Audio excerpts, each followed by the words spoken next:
വിവരങ്ങളുമായി. Electoral bond കേസിൽ നരേന്ദ്രമോദി സർക്കാരിന് വീണ്ടും തിരിച്ചടി. വിവരങ്ങൾ നൽകാൻ കൂടുതൽ സമയം വേണമെന്ന SBIയുടെ അപേക്ഷ സുപ്രീം കോടതി തള്ളി.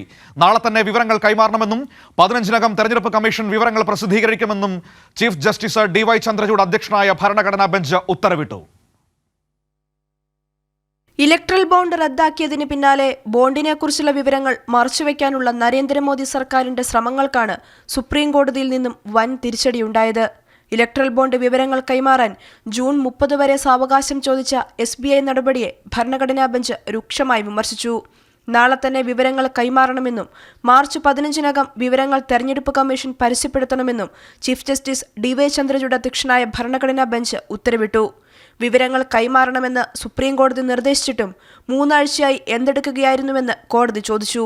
26 ദിവസമായി എന്ത് നടപടി സ്വീകരിച്ചുവെന്ന കാര്യത്തിൽ സത്യവാങ്മൂലം സമർപ്പിക്കാനും ഉത്തരവിട്ടു. തെരഞ്ഞെടുപ്പ് ബോണ്ട് വാങ്ങിയവരുടെയും പണം ലഭിച്ച പാർട്ടികളുടെയും വിവരങ്ങൾ സംയോജിപ്പിച്ച് കൈമാറാൻ കൂടുതൽ സമയം ആവശ്യമാണെന്നായിരുന്നു SBIയുടെ വാദം. എന്നാൽ സാങ്കേതികത്വം പറഞ്ഞ് വിവരങ്ങൾ പുറത്തുവിടാതിരിക്കാൻ കഴിയില്ലെന്ന് ചൂണ്ടിക്കാട്ടിയ ഭരണഘടനാ ബെഞ്ച് ഇത് അംഗീകരിക്കാൻ കഴിയില്ലെന്നും വ്യക്തമാക്കി. മാർച്ച് 6-നകം SBI വിവരങ്ങൾ നൽകണമെന്നും 13-നകം കമ്മീഷന്റെ വെബ്സൈറ്റിൽ പ്രസിദ്ധീകരിക്കണമെന്നുമാണ് ഇലക്ട്രൽ ബോണ്ട് റദ്ദാക്കിക്കൊണ്ട് സുപ്രീം കോടതി നിർദ്ദേശിച്ചിരുന്നത്. SBI നടപടിക്കെതിരെ CPIM-ഉം അസോസിയേഷൻ ഡെമോക്രാറ്റിക് റിഫോംസും സമർപ്പിച്ച കോടതിയലക്ഷ്യ ഹർജിയും സുപ്രീം കോടതി പരിഗണിച്ചു. തെരഞ്ഞെടുപ്പ് ബോണ്ട് വഴി ഏറ്റവും കൂടുതൽ പണം സമാഹരിച്ച BJPക്ക് വലിയ തിരിച്ചടി നൽകുന്നതാണ് സുപ്രീം കോടതി വിധി. കൈരളി ന്യൂസ്, ദില്ലി.